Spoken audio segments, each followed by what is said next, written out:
Okay, we will call the regular meeting of the Los Osos Community Services District Board of Directors for Thursday, September 7th to order. Join me for the flag salute, please. Pledge allegiance to the flag of the United States of America, to the republic for which it stands, one nation, and under God, indivisible, with liberty and justice for all.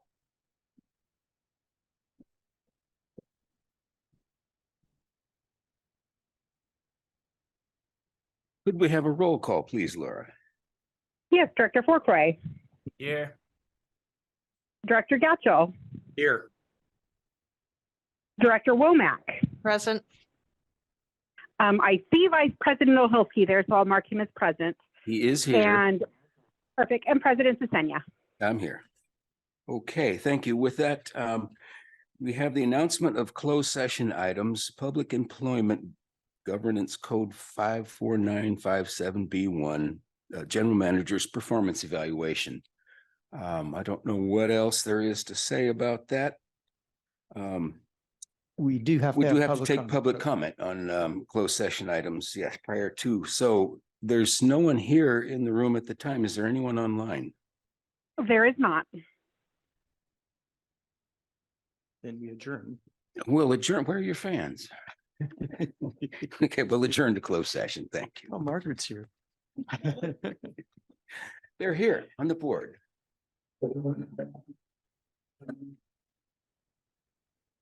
Good evening. We will reconvene to open session the Thursday, September 7th, 2023 meeting of the Los Osos Community Services District Board of Directors.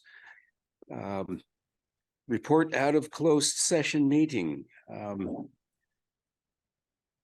I think we can summarize that pretty quickly.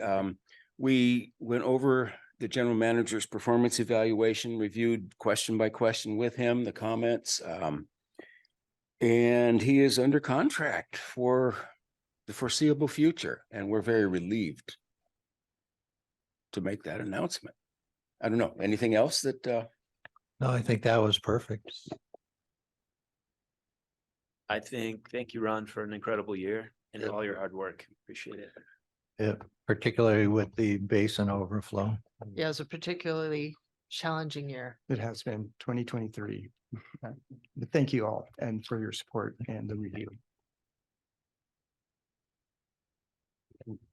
Hey, Directors, if I may, just to confirm for the record that there was no reportable action coming out of closed session. no, that was, I guess that's not reportable, except that everybody's happy that he is under contract still. So I know that was something they wanted to hear. It's not legally reportable, but it's no. reportable. Believe me, we're happy. General action items, we have none on the agenda tonight. So we'll go to agenda item 8, public comment for items not on the agenda. If you'd like to make a public comment and you're in the boardroom, please come up to the podium. There's no public comment online currently. And we have none here in the boardroom either. So with that, we'll go on to administrative and committee reports.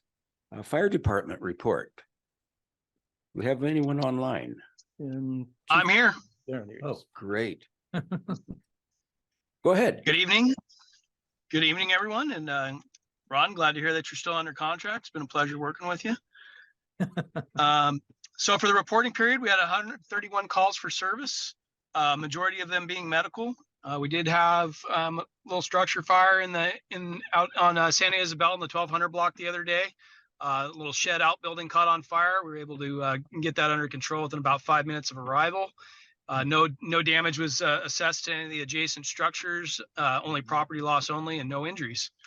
So pretty successful there. Like I said, majority of medical calls, no other significant calls to make note. Looking at our aid received, aid given, the only anomaly I see there is you'll see a CAFIV1.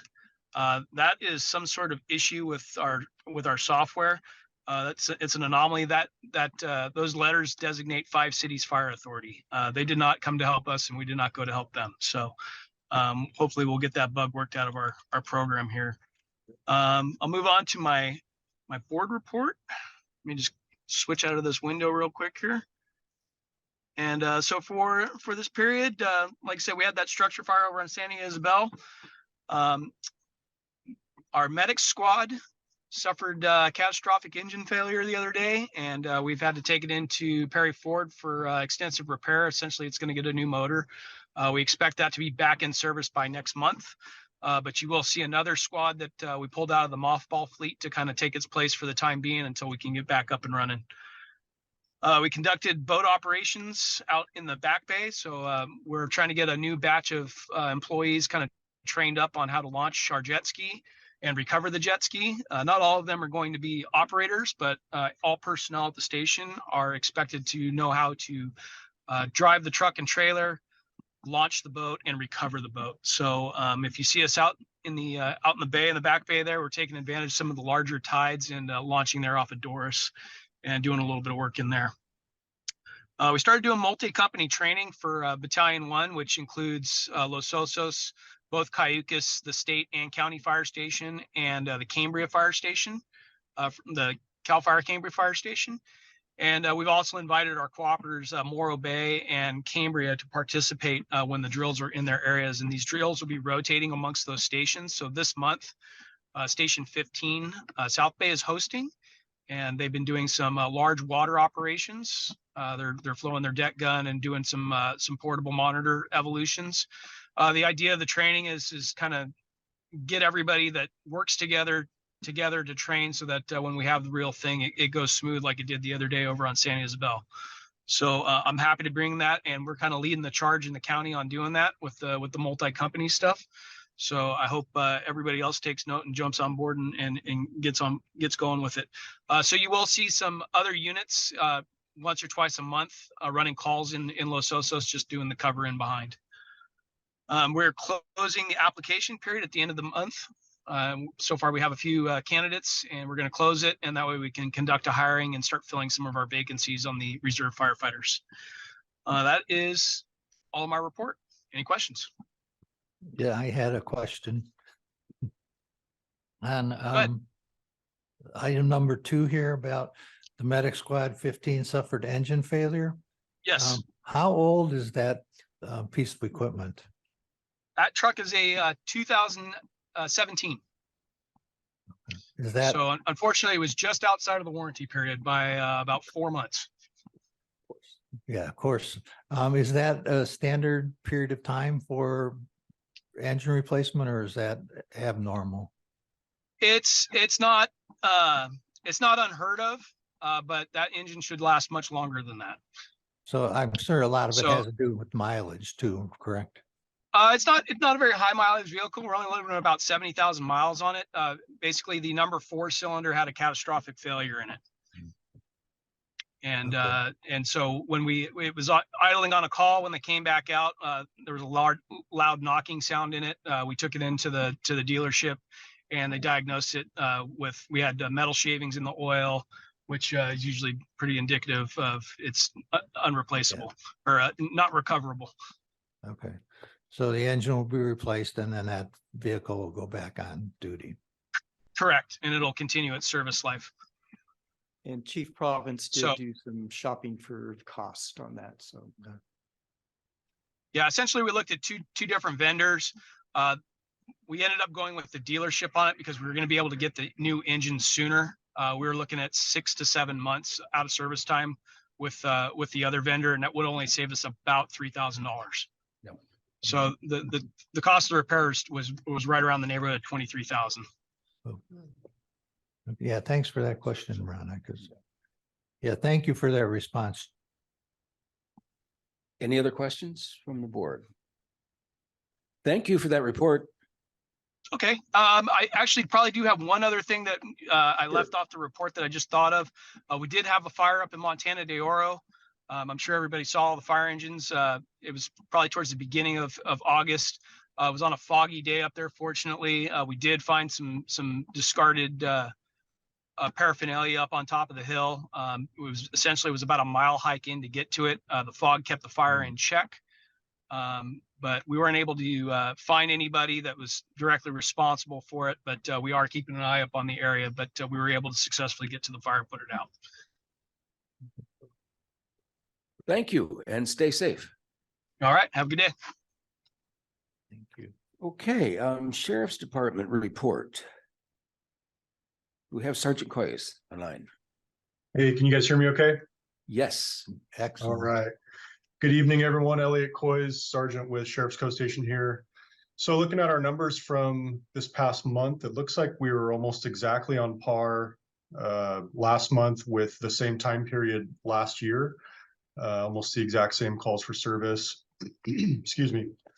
We had 7 assault or battery calls, 54 general disturbance calls, 3 burglary reports, 6 thefts, 8 vandalisms, 1 mail theft, no phone scams that resulted in any monetary loss, 33 suspicious circumstances, 39 proactive enforcement stops, which could be pedestrian stops, bicycle, motorcycle, or vehicle, and then 44 preventative patrol activities, which are usually extra patrols, patrol checks of problem areas, things of that nature. And that's all I've got for the numbers. Does anybody have any particular questions about anything? Any questions from the board? School's back, right? School's back in. I see the kids pedaling by every morning, so let's all pay attention and again, be safe. Let's be safe. Thank you.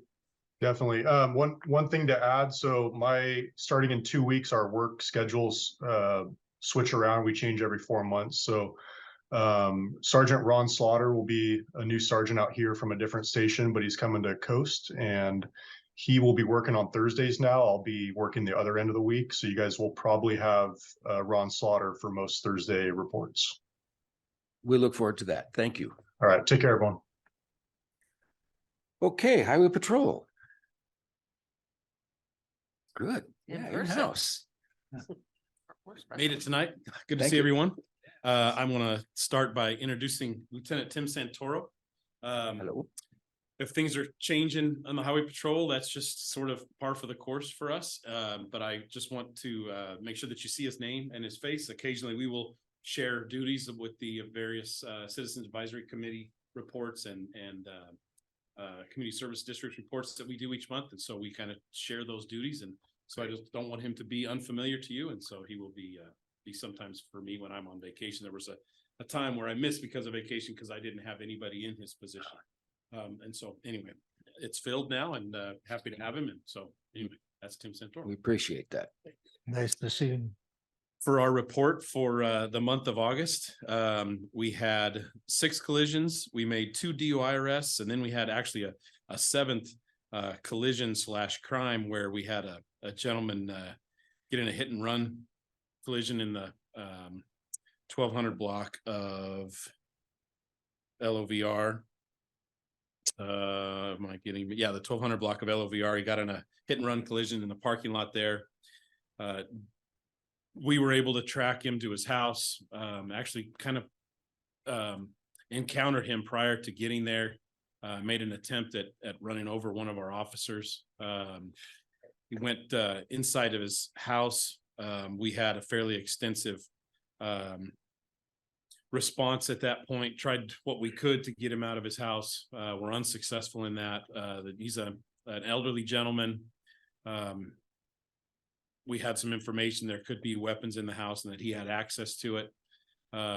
So after towing his car and knowing that he couldn't drive anymore, we basically just backed off at that point. We knew who he was. We're going to be able to charge him with the crimes that he committed that day, and just didn't feel like it was worth going into the house and taking him out of the house, things like that. So we did have a fairly extensive incident there, but ultimately we just, like I said, we knew who he was, and we'll be able to charge him with those.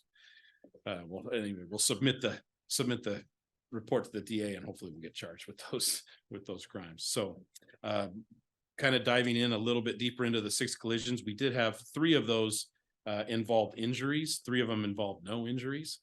One of them was a significant injury collision that was actually out on LOVR and Foothill, where we had a head-on collision occur there. Luckily they survived. The victim survived the collision. That was actually a wrong way where a car was passing one of the other cars and went head on with another vehicle there. that was the most significant collision of the month of August. And like I said, the two other complaint of pain and then no injuries on the remaining three collisions. So that's August in a nutshell. What questions do you have for me? Thank you. I'm glad that wasn't a more serious accident. Me too. And for your information, the fundraiser, community fundraiser last Sunday raised enough funds to replace the median plantings in front of Beach Hut Deli that was taken out from the DUI incident several months ago. Okay. So we're on track. We'll be replacing that soon, and you'll never know what happened. Good deal. Hopefully, won't hopefully the happen suspect again. in there will reimburse you for those funds at some point. This would be nice. Yeah. So this person that you didn't, has he been arrested yet or? We're gonna charge him with it, and then once the DA, well, we're gonna submit the report. The Right. DA will decide what charges, and then once that happens, then he'll be basically given a court date at that Okay. point, and then he'll go through the arrest and booking process when he shows up for it, if and when he shows up for court. If he doesn't, and I have a feeling that he will, then there'll be a warrant for his arrest, and then Okay. we'll take another avenue. Once there's a warrant, then we may. So you impounded his car, but he's Yeah, still, because, we had some concerns about, whether he was DUI at that time. We didn't have anybody that was close enough to know for sure. I suspect that he was. But we wanted to make sure he couldn't drive anymore, at Right. least for that period of time. We had some witnesses that sort of knew who he was, know his history, things like that. So we definitely wanted to make sure that we had his car. okay, thank you. We appreciate that measured response. There's no reason to make things worse than they are. Yeah, there was a lot of, we were going back and forth. What's the right thing? What's the wrong thing? We had a lot of minds coming together trying to figure out the best thing. Good. So, I Thank you. wanted to pass on a thank you. I know we talked about the first day of school, and sure enough, you had a cruiser out there on the first day. And we did, that yeah. really helped. I Okay, think. good. Just get Glad to hear that. everybody Thank to you. Calm down. Yeah. Thank you. And I do want to make another public service. This weekend is the start of soccer season. So South Bay Boulevard by Los Osos Middle School on Saturdays Yes. is going to be, watch out for people crossing the street, cars trying to pull out, get in. In the morning, I'm assuming sometime in the Yeah, morning. yeah. though. Oh, all day. Games start at 8 and they Okay, Go to that. yeah all day. okay, But yeah, South Bay right there at Loams. okay. We need a parking garage. Yeah, Okay. Thank you. okay. Thank you. Have a good night. Yep. Appreciate it. Yeah, good to Thank see you. you.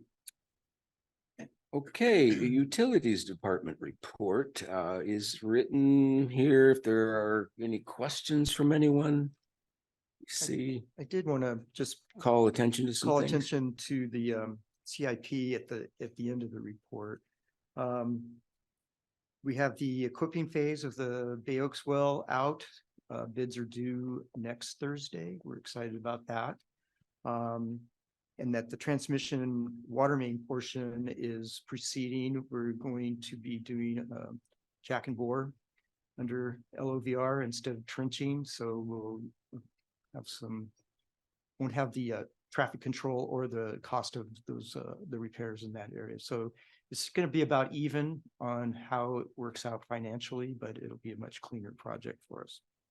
I did want to say that we awarded the contract for the 16th Street tank to Olympus and Associates. Their bid came in just under 100,000 less than our estimate. We're finally starting to see a break in Cost of in materials. cost of materials and just the cost of labor. And so we're excited about that. That'll probably get underway in October. Again, we'll give the neighborhood plenty of warning before we start sandblasting up in there. And then we also awarded a contract Philipponi and Thompson drilling for the Skyline groundwater monitoring well, and that came in just a little bit under budget. So again, we're seeing some positive results there. That's a BMC project that we're managing. So we're excited to get that underway, and that should be completed by probably the beginning of December. And I can answer any other questions on the utilities department. That's good that that estimate came in so much lower. Those kind of things postpone rate increases. Right. Which one are you talking about? the 16th Street Tank. estimate, Yeah, the just tank. It's like the first one that's come under. Yeah, way under. Well, actually, our water transmission main came way under, about Okay. 200,000 under. Oh, But we've been exceeding on the design parts of them, and then the drilling phase was very Way over. expensive. Very, okay. Yeah, very much over. so it's why, it's kind of washing. We're hoping. Marshall has a question. So Yes. with the tank, repair and recoding, the tank gets emptied, Yes. and then how long does it stay empty for? Well, it depends on how long that work, it's gonna be a full, they're taking it down to bare metal, both interior and exterior. Oh. There's a lot of welding and like ladder work, vent work, pipe, there's different work that needs to be done. So we're not sure on the schedule yet, but we should see that shortly. But it'll What's- be a couple of months, maybe 3 months. Okay. But it's time of year, demand starts going down Right. and south tanks. But we send out notices around that neighborhood before, right? Right, and we'll do even more this time around. Yeah. The schedule kind of took us off guard. We thought it would be a lot shorter sandblasting period. That's the part that is pretty bad. So we want to make sure we understand that so we have correct notification on how long that'll take. Sure. Gift certificates to car locks wouldn't hurt either. They deserve Yeah. much more. One thing that I would like to call attention to from the water department report is that water use increased this past summer, and we had a wonderful winter. A lot of our plants should have been able to hang on a lot longer this summer without additional water, especially compared to last year, which was real still in the drought. So let's pay attention to our water use and still take pride in the fact that we save water wherever we get a chance to. And with that, we'll move on to the general manager's report. Real quick, we haven't been talking much about recycled water, but that is coming. Myself and our water crew have been working with the county and the school district. We've got 100% plans for Los Osos Middle School completed. They haven't been finalized, but we're getting close. They're looking at maybe hooking that up this coming summer, 2024. So that'll be our first recycled water customer. Plans for Baywood Elementary are 90%, I think. That's going to be a little bit of an easier project. But we should see that follow up soon after. So that's pretty exciting to actually another piece of our basin plan and the recycled water master plan for Los Osos. Well, this is a big part of that. Okay, I'm sorry, could you clarify when you thought the Baywood Elementary? We're not sure on the schedule on that, but the plans are 90% complete. So I doubt it will be in the summer, so it may follow up in the winter. The school has to be on break because we have to Right. shut. How close is the recycled water lines to the Oh, school? they're right there. Okay, They were that's what I planned- thought. Yeah, That's- they were planned that way. So it's a matter of doing on-site. On the Yeah, it's school not a site. matter of extending the water lines. No, It's just no. connecting to it. Okay, that's what Exactly. I was trying to It's like clarify. on the schools, things have to be separated, cross-connected. Right, I understand it. Guaranteed and stuff like Because that. I thought they already went both to the middle school and Baywood. Right. Okay, thank you. And they actually go to Monarch and Sunnyside. Those- Another project that I'm working on is with a working group from the IWMA on redoing the solid waste rate setting manual. The manual most of us have been working on was adopted by the city of San Luis, developed and adopted by the city of San Luis Obispo back in 1994. And I actually worked on that project, and so I knew it was long overdue. So that'll get retired, and we're hoping to have this project done by the end of this calendar year, because we'll be moving into a base year analysis starting in 2024. So we want new guidelines for that. Want to remind everyone that Mission Country Disposal Cleanup Week is coming. It's October 2nd through October 6th. Depends on your normal pickup day on when you can put things out. We have all the information on our website. It's a good opportunity to get rid of a lot of junk. And finally, and probably most importantly, I want to recognize 3 employees that celebrated their anniversaries. Romel Florentino has 16 years of service with the district. Nate Paul, our water resource crew leader, 13 years, and Carol Gilmer, our administrative clerk, 4 years. And we are very, very grateful for the service and hard work they've given to the community in our district. With that, I can answer any questions. I have a question. For the IWMA. So you said that for possible adoption by the board, what happens if we don't adopt it? We would just be operating under the old Oh, okay, system, okay. So which has. all the various agencies involved in IWMA are working on this.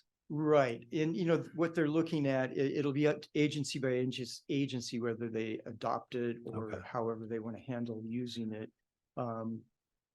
I would, depending on how it comes out, I think it'll come out great. I'll bring it back for recommendation for us to use. To just get rid of some, the 1994 Prop 218 wasn't even existing, so like just some of the language isn't there that should be there, and the scheduling on how long it takes to get a Prop 218 protest vote out and all that. Right. So when it says revised guidance methodology, Right. okay, so that means it's up to the various agencies who have the power and do that, whether they want to adopt it or not. That's correct. Okay, so it's not mandatory. No, it's Okay. not mandatory. That's what I want. Okay. Thank you. And the county's back on board. Is that correct? They're with the Yeah, I think IWMA? the Board of Supervisors at their late September meeting, second meeting, are going to have that on their agenda. Oh, okay, not yet. And so it's not yet, but it Okay. looks like they're Heading gonna that move direction. back. Okay, Who knows? doesn't surprise me. And it'll help all of us cost wise. Oh, absolutely. And thank you for the notice about the Mission Country Disposal Cleanup Yeah. Week. That's always one that, I find out the week before and there's things out in that yard that shouldn't be there. Or you find out the day of. Yeah. Okay, any other comments, questions from the board? Okay, Chamber of Commerce report. Is that Marshall? Is I that, have nothing. we have, okay. The Community Advisory Council report. I did that? Yeah. attended that. Mostly at that meeting, there were two presentations. One was the Los Osos water offset study, Title 19 study. We had talked about that here previously, but county staff was giving that presentation to LOCAC. There wasn't a whole lot of discussion around it, just some comments on that. It's showing that we can use 2-to-1 offsets effectively is basically what the comment is. So we'll see how that goes going forward. And then we're gonna, I think, have some input to give on that coming up here fairly soon, I would think, right? Yeah, the county hasn't established a schedule on that yet, but I know at the Basin Management Committee meeting, there was some comments that some of our public wanted to make, and so we're going to compile comments. And there's some observations that I have after reviewing it and hearing their summary of it that I think we'll need to provide. But whenever it does get to the point of becoming a revised Title 19 program, offset program, Sure. we'll have to have a serious discussion on that.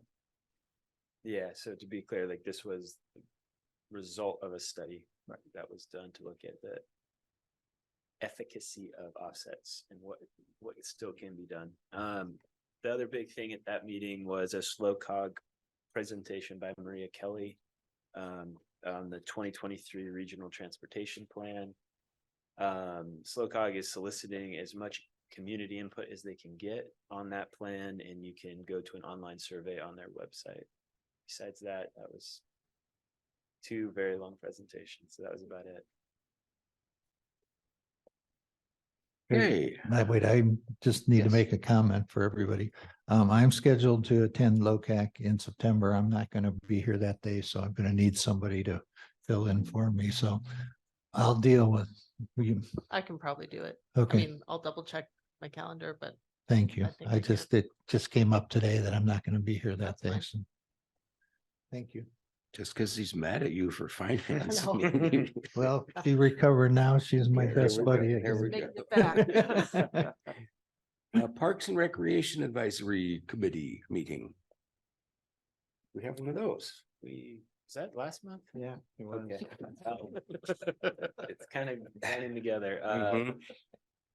At Parks and Rec, we discussed active recreation. We had two representatives from the youth sport leagues, the president of Coast Little League and the vice president of South Bay Soccer. So we're kind of taking a two-pronged approach. In the near term, the facilities that our community has and that are available are school district property. That's the sports facilities, the tennis courts, the potential pickleball, all that is basically school district, with the exception of our one community park, county park. So the point of all of that is that we're working to get all these different organizations organized to be able to work with the school district. The idea being that we get in place some sort of memorandum of understanding. It was very eye-opening to, I think, me and a lot of people, like talking to Coast Little League and South Bay Soccer. They're handing the district every year just boilerplate form that here, what's your event? What are you doing? And they're doing that every single year. Yet they've invested thousands of dollars in the field, the snack shack, facilities that are sitting on school district property, but there's no understanding between those two entities that's written down. And we looked at, I know General Manager Munns looked at similar memos in Napomo, I believe, or was it Templeton.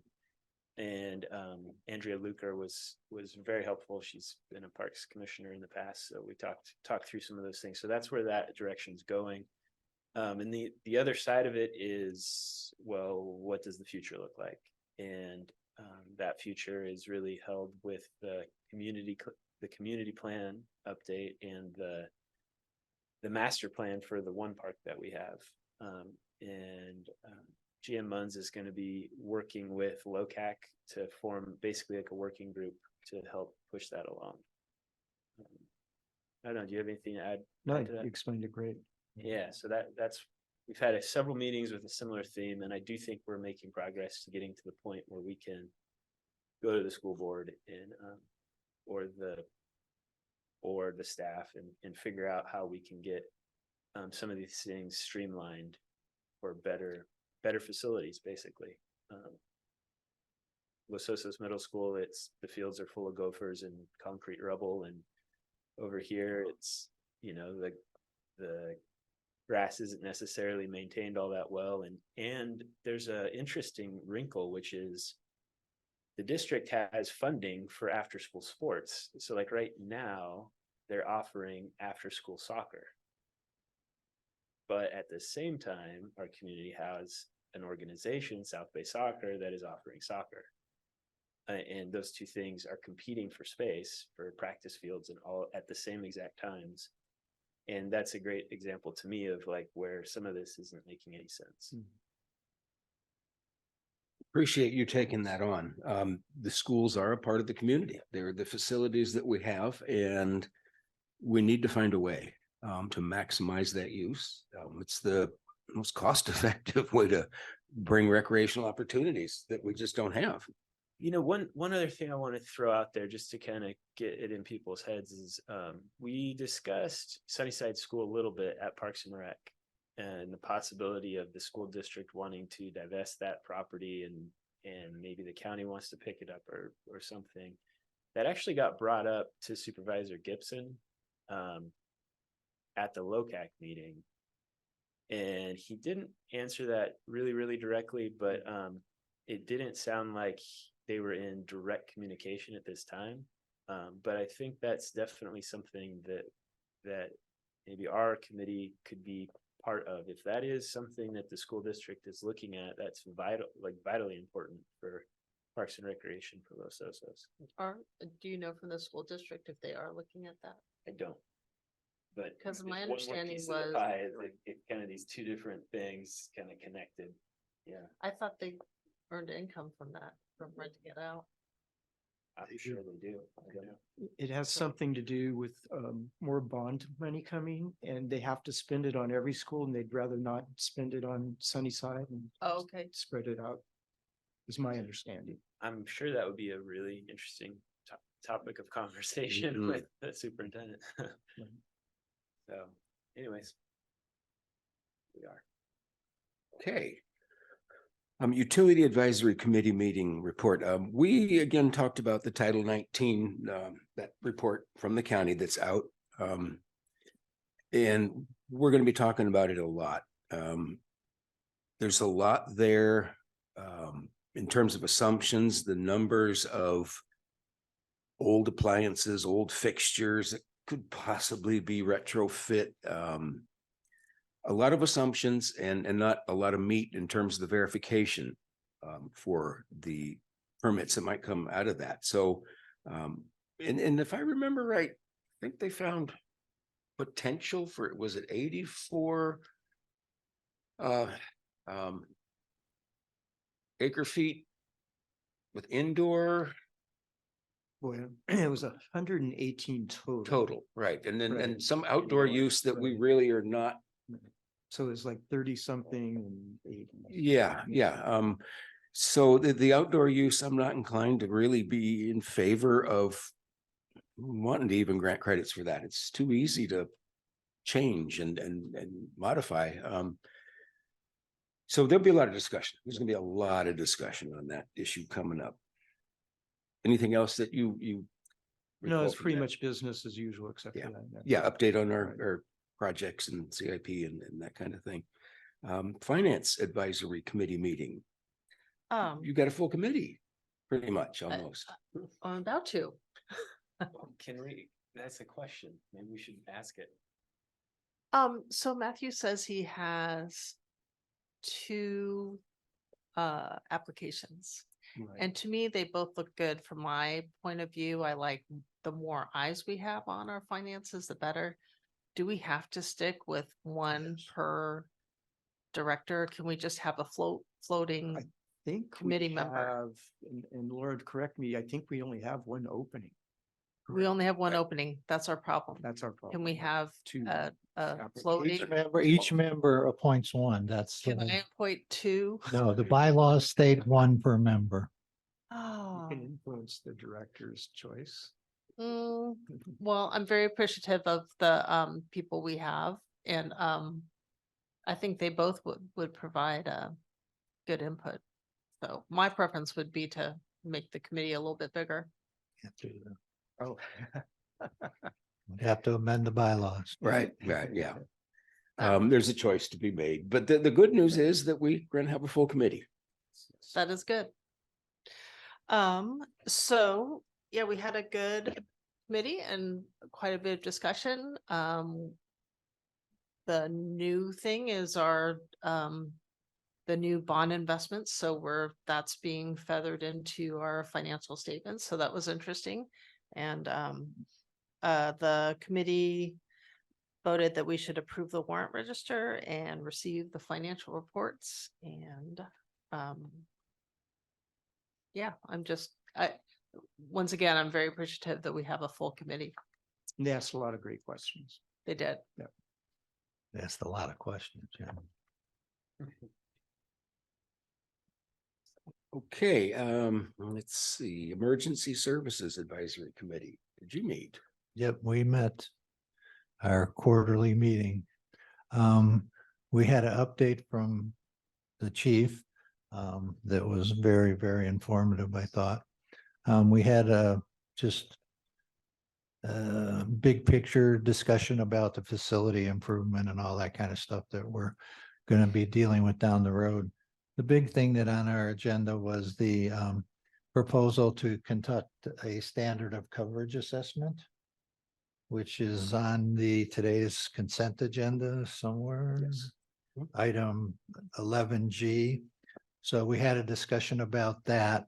But the committee recommended that you go ahead and approve that contract with Citygate and Associates. Do you have anything to add to that, No, Ron? that covered it and is really focused in on the Citygate proposal. Yeah. And that committee thought that was well put together and customized for our needs. Yeah. And the cost was great. Yeah, they thought the cost was great and it was localized very, very well. Yeah. Sounds like a great meeting. I think we do have one opening on that committee. Yeah, we do. We do. So, Oh, Yeah. What's his name? Just It was just resigned. recent, yeah. Yeah. oh, yeah. Going blank. Yeah, I can picture him, but I can't remember the name. Anyway, yeah, they're, oh, maybe that's a solution. we'll get out who the vacancy is for, and then let them know. But anyways, so the recommendation was to go ahead and approve the RFP from Citygate. Warren Sargent. Yes. But I don't know who appointee I is. don't know who his appointee is. No.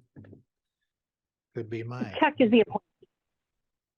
What? That's mine? I believe it's Chuck or Matthew is the appointee for that. Matthews? No, it's not mine. Okay, anyways, that's the end of my report. Okay, Basin Management Committee meeting. Just give us an update on our projects, Ron, if you would. The transient model and some of that. Yes, we contracted, Base Management Committee contracted, well, actually CSD contracted with Cleith Harris. We're again the lead agency on that. Sorry, I have allergies. My nose keeps wanting to run. And so Cleith Harris has engaged on the developing the transient model. That's going to be a 2-year project. I forget the dollar amount offhand. It's like 400,000 for the entire budget. BMC is responsible for half of that. And we have a share of that as well. Then the Skyline groundwater monitoring well, which is underway. That's very exciting. They're talking about opening their own bank account so that funds can actually be carried over. So right now, the way the budget works is everything runs through a law firm that is contracted with Golden State Water Company. And we only pay voucher to voucher. And when December 31st comes, there's no extra money. Everything has to be done by the end of the calendar year. So this will be a big change in the way we operate, the BMC operates. So that's on the table. I'm forgetting there's another initiative we're working on, but really a lot of good projects. Oh, they brought back the inclusion of the third program Seawell. That had actually been deferred back in, I think, 2017. Thinking that with the 2 program Seawells, the one we're currently doing and the one that Golden State built a few years back would be enough. But when we revised the way we do the sustainable yield, it became obvious that we'll need further production to the east. So that's back on the table. And that's probably going to be a well that Golden State will undertake. There could be a cooperative agreement between purveyors on that, but more than likely Golden State. I think that was it. Okay, director's announcements of district and community interest, reports on attendance at public meetings, training programs, conferences, and seminars. Anybody have anything they want to share? Okay, response to previously asked questions. I think we've been keeping up with that pretty well. Yes. Okay, so before we go to public comment for items on the administrative and committee reports and the consent agenda, let's just make sure we understand the consent agenda items. Now we've got introduction and first reading by title only of an ordinance amending and restating the water shortage contingency plan. We've talked about that and the changes that are going to be involved. Correct. And we had a very good discussion on that, both at the Utility Advisory Committee and at the board's last meeting. So this is just reflective of what we discussed. And so the process here is just we introduce the changes and then public hearing to officially adopt would be October 5th. Correct. Okay. And then that'll be a public hearing. Okay, and then item F, just give us just a brief little comment on that. As you know, we lease these offices from George Contento. I kind of dug back in through the history, as many of you recall, some of the offices were over on that side. And we used the community center as a boardroom. Then it kind of migrated over here partway, but we still had an office over there. Long story short, George has been very flexible with us, and we saw 2 increases that ultimately got up to $3,000 a month, and it's been holding there for the past 4 years. His justification was, of course, inflation, but also utilities, both sewer, commercial sewer went up quite a bit in that last increase, water, garbage. And so he was asking for a 4-year, which is good because we'll have steady or base for 4 years for $3,400. So Okay. it's an amendment to the current lease. Could I just ask a question or make a comment on that? Sure. Could you talk to him about taking our sign down on the other side there? It really bugs me every time I drive by and see that thing. I mean, he turns it inside out, but it's still there. There's some kids in town that would probably cover that up. Spray Whatever. paint, Anyways, I just appreciate if he could do that. I'll ask him about that because I do. People, do you still have that other office? I see your sign up there. I go, no, it's backwards. Yeah. Can I make a comment or do you have to pull it to comment? No, a brief, if it's not, Oh, I thought it was not too bad of an increase. Like it could No. have been more, Yes, you know, he could have asked for a lot more, I Right. think. I think it's a good relationship. it's a good. He's very fair, and he was. What do you think? And I go, George, you tell me. You know, but I said I thought it was fair, especially compared to other lease space in Los Osos. So And the that's square my, footage that's my we- comment. It And didn't, square footage. we have. it didn't see so bad. I didn't have sticker shock. Right. Yeah, I just want to make sure that that information was out there. Okay, with that, we'll go to public comment for items on the administrative and committee reports and the consent agenda. We have you'd like none to make here a- in-house, Oh, and we have none online. none online either. Okay, Okay, with that, I'll make a motion. You ready, Matthew? I'll make a motion to go ahead, approve and receive the administrative and committee reports and the consent agenda. I will second the motion. let's see, we have, That can be a voice vote. it can be a voice vote, just because we're introducing the ordinance, we're not having a public hearing. All those in favor, say aye. Aye. Opposed? Okay, that's unanimous. No pulled consent items, future agenda items. The ad hoc committee that was formed to look at the retention basin and all those issues about putting that back together. We're about to send a report to the general manager, and so that'll be moving forward in the future. You'll expect to see something about that. Anything else anyone wants to see? No, but thanks for working on that. Yeah. Matthew, he's doing a great job on it. Okay, closing board comments. Is people helping people this Saturday? The rummage sale. Yeah. Yes, yeah, that was the comment I was gonna make. Okay, It's, then you can do it. I just want to. okay, that's Friday and Saturday at the community center. Friday is noon till 4, Saturday 9 to 2, and you'll find everything from tools to furniture, kitchenware, CDs, vinyl. I took a couple of truckloads over there today. The last one was delivered at 2 o'clock. The tables were already full. I don't know where they're going to put that last truckload. So I got a feeling that even if you get good buys on Friday, go back on Saturday because there's going to be different stuff. Again, that's at the community center, and it benefits people helping people. Anything else? Sorry, those of you who don't get ESPN on your cable anymore. It's a whole new world out there. School is back in. Let's protect the kids and just let's enjoy where we live and celebrate it. And with that, we'll adjourn.